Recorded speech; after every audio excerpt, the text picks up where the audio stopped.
Yo les gars, j'espère que vous allez bien et que vous profitez aussi bien de cette période de vacances. Malheureusement, le Barça n'est pas en Coupe du Monde des clubs, donc du coup, c'est les vacances pour nous.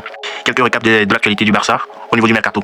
Beaucoup de rumeurs de fin de saison ont commencé par être confirmées. On commence alors avec les joueurs qui ne sont plus considérés dans le plan du club pour la saison prochaine, à savoir le gardien Inaki Peña, Pablo Torre, Pau Vitor avec Ansu Fati. Le premier, l'arrivée du nouveau gardien confirme bien qu'il ne sera pas considéré dans le plan pour la saison prochaine, donc du coup, un départ c'était quasi sûr. Ce n'est qu'une question de temps. Pareil pour les trois autres joueurs qui n'ont pas eu beaucoup de temps de jeu cette saison, malgré les quelques minutes qu'ils ont eu à grignoter.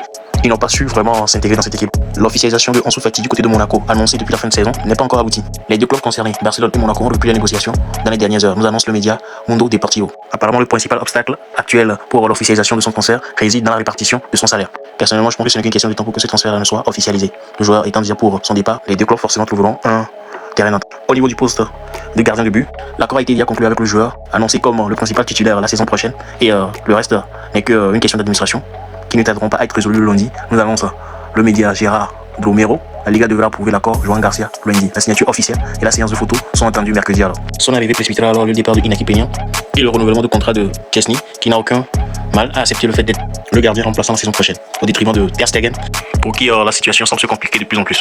D'annonce, jusqu'à présent, il n'a trouvé aucun accord avec aucun club. En cas de départ, son nom est cité auprès de Galatasaray. Le média turc Yago Sabuncuoglu annonce comme quoi Petrovic est la première option de Galatasaray pour le poste de gardien.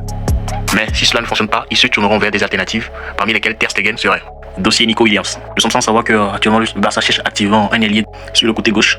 Luis Diaz, favori pour ce poste-là, annoncé en fin de saison, et même jusqu'à présent, est un peu mis au placard actuellement au détriment de Nico Williams, qui annonce clairement son désir de rejoindre le FC Barcelone. Ce dernier ayant été courtisé par le Barça la saison passée, est revenu sur les tablettes du FC Barcelone. L'engouement est de nouveau créé autour de ce joueur parce que ce dernier est désireux et ouvert à rejoindre le FC Barcelone et dès cet été et montre clairement des signaux pour cela.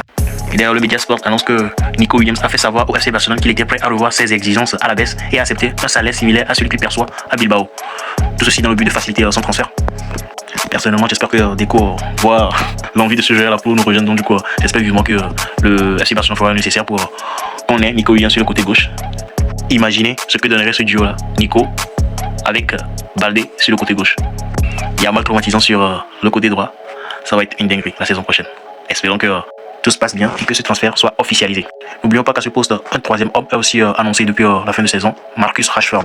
Ce dernier fait de Barcelone sa priorité et attendra, si besoin, jusqu'à la fin du mercato pour recevoir, si possible, une offre du FC Barcelone. Donc, en cas d'échec avec Nico Williams et Luis Diaz, l'option Rashford reste toujours sur la table. Dernière info, le 13 juillet, le groupe sera de retour à l'entraînement.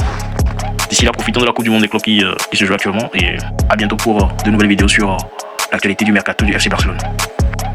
Visca Barça.